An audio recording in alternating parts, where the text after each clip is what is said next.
What does Galatians 5:22 mean? But the fruit of the Spirit is love, joy, peace, forbearance, kindness, goodness, faithfulness, gentleness, and self-control. The fruit of the Spirit are the internal grace that are produced in the life of a believer. A believer submitted to the leading of the Holy Spirit, so their life become a lovely reflection of Christ and His singular nature and character. The fruits of the Spirit are not the work that are done for God, but the living Christ being exhibited through the life of the child of God.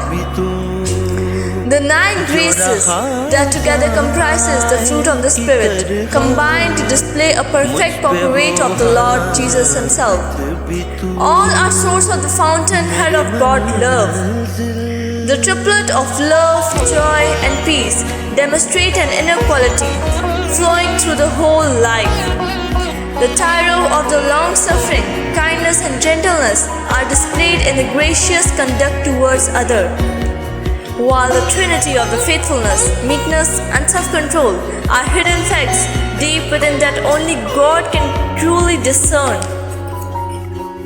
Only as we live and walk and pray in the Spirit, our life produces the singular fruits of God, Holy Spirit. Love, so can we say with Paul, not I, but Christ. Hallelujah.